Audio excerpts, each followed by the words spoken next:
बिस्मिल्लाहिर्रहमानिर्रहीम। अस्सलाम वालेकुम डियर स्टूडेंट्स, हमने इनऑर्गेनिक केमिस्ट्री स्टार्ट की हुई है और इनऑर्गेनिक केमिस्ट्री के इस हम जो पढ़ रहे हैं हम एस और पी ब्लॉक का जो चैप्टर है वो हम पढ़ रहे हैं। ठीक है, तो पिछले टॉपिक में मैंने आप लोगों को इस एस और पी ब्लॉक में हम पढ़ रहे हैं थर्ड पीरियड को। तो इस थर्ड पीरियड के एस और पी ब्लॉक के एलिमेंट के मैंने आप लोगों को एक्सप्लेन किया था उनके इलेक्ट्रॉनिक कन्फिगुरेशन या इलेक्ट्रॉनिक स्ट्रक्चर, और दूसरा मैंने आप लोगों को एक्सप्लेन किया था उनकी एटॉमिक साइज को मैंने एक्सप्लेन किया था। ठीक है, तो आज हम मज़ीद 3 टॉपिक पढ़ेंगे इसके बारे में। एक है आयनाइजेशन एनर्जी, उसकी electronegativity trend, ionisation energy trend of third period, electronegativity हम पढ़ेंगे, उसकी ट्रेंड को पढ़ेंगे, उसकी इलेक्ट्रिकल कंडक्टिविटी पढ़ेंगे कि थर्ड पीरियड में इलेक्ट्रिकल कंडक्टिविटी किस तरह बिहेवियर कर रहा है, एलिमेंट को चेंज होते हुए उसकी इलेक्ट्रिकल कंडक्टिविटी इंक्रीज़ होती है या डिक्रीज़ होती है। और इसके साथ साथ हम इसके पढ़ेंगे मेल्टिंग पॉइंट और बॉइलिंग पॉइंट के बारे में पढ़ेंगे। अच्छा, तो पहले हम पढ़ते हैं ionization energy trend in third period या आयनाइजेशन एनर्जी। अच्छा, याद रखिए सबसे पहले ये सीखिए कि what is ionization. Ionization means formation of ions. Ionization, ionization, ion का मतलब होता है आयंस और जेशन mean formation. So the formation of ions is known as ionization, इसको हम कहते हैं। इस तरह देखिए, लेट सपोज ये एक एटम है, एक न्यूट्रल एटम है A. Let suppose this is an atom A, इससे हमने एक इलेक्ट्रॉन निकाल लिया है। तो जब इस एटम से एक इलेक्ट्रॉन निकल जाएगा इसको हम कहते हैं आयनाइजेशन, और ये एक पॉजिटिव चार्ज आयन बन गया है, इसको हम कहते हैं आयनाइजेशन। अब ये तो आयनाइजेशन हो गया। अब आयनाइजेशन एनर्जी क्या है? अब देखिए, याद रखिए किसी भी एटम से, जब किसी भी एटम से आप लोग इलेक्ट्रॉन निकालेंगे तो इलेक्ट्रॉन निकालने के लिए आप लोग उसको एनर्जी प्रोवाइड करेंगे। तो जो एनर्जी आप लोग उसको प्रोवाइड करेंगे इलेक्ट्रॉन को निकालने के लिए किसी एटम से, इस एनर्जी को हम कहते हैं आयनाइजेशन एनर्जी, या हम सिंपल इसको इसी तरह डिफाइन करते हैं कि आयनाइजेशन एनर्जी क्या है। आयनाइजेशन एनर्जी की एक सिंपल डिफिनीशन ये है कि the minimum amount of energy required to remove electron from the outer most shell of an isolated atom is known as ionisation energy. ठीक है, जब आप लोग किसी एटम के आउटर मोस्ट शेल से इलेक्ट्रॉन को निकालते हैं तो उसको निकालने के लिए जितनी एनर्जी आप लोग प्रोवाइड करेंगे उस एनर्जी को हम कहते हैं आयनाइजेशन एनर्जी। ठीक है, और याद रखिए आयनाइजेशन एनर्जी जो है ये 2 किस्म की होती है, या इसको हम कहते हैं फर्स्ट आयनाइजेशन एनर्जी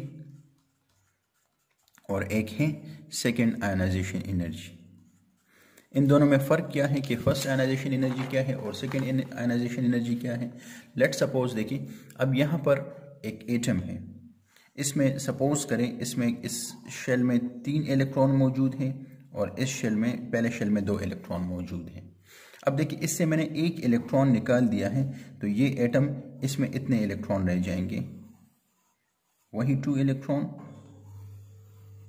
और दूसरे शेल में कितने रह जाएंगे, 2 इलेक्ट्रॉन इसमें भी रह जाएंगे। तो देखिए जब इससे मैंने एक इलेक्ट्रॉन, पहला इलेक्ट्रॉन जब मैं इससे निकाल रहा था तो इसको हम कह रहे थे फर्स्ट आयनाइजेशन एनर्जी, इसको हम कह रहे थे।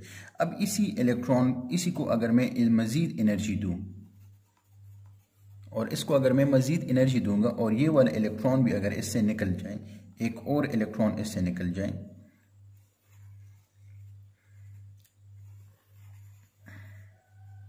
देखिए इससे एक और भी इलेक्ट्रॉन निकल गया, तो इसको हम कहेंगे, ये जो दूसरी बार मैंने इसको एनर्जी दी है इसको हम कहेंगे सेकेंड आयनाइजेशन एनर्जी, इसको हम कहेंगे।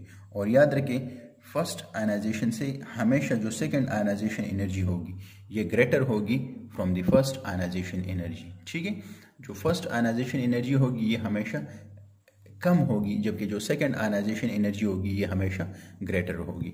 अब आयनाइजेशन एनर्जी याद रखें, हर एक एटम से, जब किसी भी एटम से जब हम इलेक्ट्रॉन को निकालते हैं, किसी भी एटम से जब हम इलेक्ट्रॉन को निकालते हैं तो उसको हम जो एनर्जी प्रोवाइड करते हैं तो ये डिफरेंट होती है। बाज़ एटम को आप ज़्यादा एनर्जी प्रोवाइड करोगे उससे इलेक्ट्रॉन निकालने के लिए, और बाज़ एटम को आप लोग कम एनर्जी प्रोवाइड करोगे उससे इलेक्ट्रॉन निकालने के लिए। ठीक है, अब ये आयनाइजेशन एनर्जी क्यों कम और ज़्यादा होती है? इसकी असल वजह यह है कि ionisation energy of atom it depends on atomic size and nuclear charge.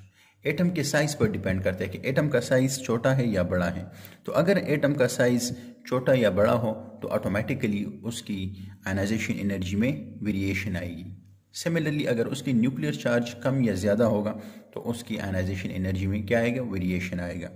याद रखिए एटॉमिक साइज और हम ऐसे लिख सकते हैं कि ionisation energy is inversely proportional to the atomic size.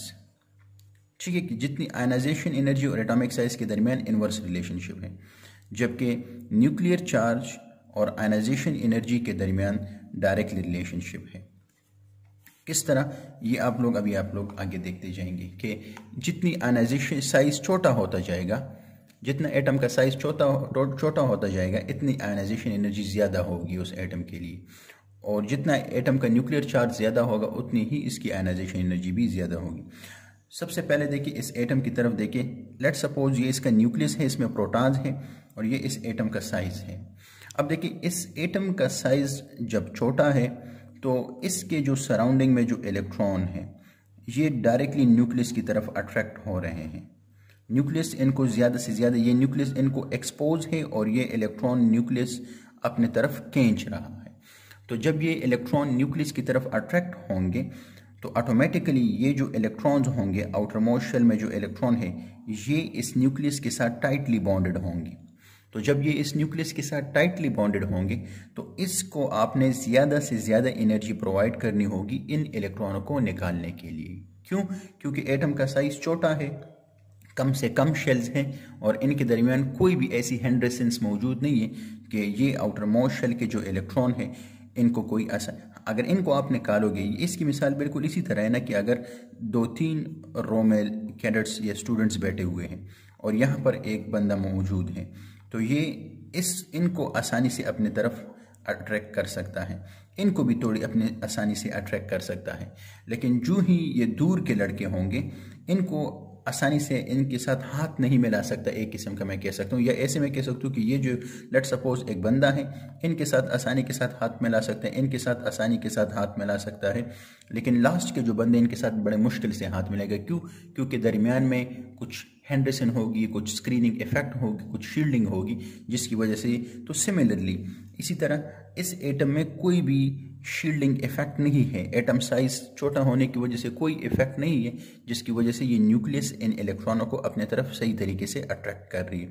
तो इस इलेक्ट्रॉन को जब इन दोनों के दरमियान अट्रैक्टिव फोर्स मौजूद है, इस इलेक्ट्रॉन को अगर आप निकालोगे तो ज़्यादा से ज़्यादा एनर्जी आप इनको प्रोवाइड करोगे। ठीक है, लेकिन अब आप इस दूसरे एटम को देख लें जिसमें बहुत सारे शेल्स मौजूद हैं। अब अगर इसमें ज़्यादातर शेल्स मौजूद हैं तो ऑटोमेटिकली ज़्यादा शेल्स होने की वजह से क्या होगा, इस न्यूक्लियस का तो इस पर अट्रैक्टिव फोर्स ज़्यादा होगा इस पर, लेकिन जो आउटर मोस्ट शेल में जो इलेक्ट्रॉन है, ये आउटर मोस्ट शेल को आप लोग देख ले, दरमियान के जो इलेक्ट्रॉन है ये इनको शील्ड कर रहे, प्रोटेक्ट कर रहे, तो ऑटोमेटिकली न्यूक्लियस का जो अट्रैक्शन होगा वो इन इलेक्ट्रॉन पर कम होगा, जिसकी वजह से क्या होगा कि ये जो न्यूक्लियस है ये इन इलेक्ट्रॉनों को अपने तरफ सही तरीके से अट्रैक्ट नहीं कर सकेंगे, तो ये लूजली बॉन्डेड होंगे, ये जो लास्ट शेल के जो इलेक्ट्रॉन होंगे। ठीक है, तो इनको निकालने के लिए कम एनर्जी की ज़रूरत होगी। तो याद रखिए जब एटम का साइज इंक्रीज होता है तो आउटर मोस्ट शेल के जो इलेक्ट्रॉन होते हैं उन पर न्यूक्लियस का अट्रैक्शन कम हो जाता है। क्यों?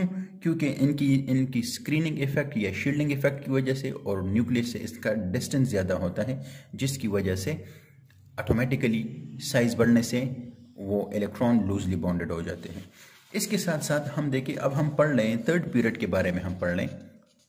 तो याद रखें थर्ड पीरियड में तो नंबर ऑफ शेल तो कांस्टेंट है, कोई भी शेल वही सब के सब में जो है ना वो 3 शेल्स ही होंगे। क्यों? ये थर्ड पीरियड से ताल्लुक़ रख रहे, हर एक एटम में आप लोग देखेंगे 3 शेल्स ही होंगे इसी तरह।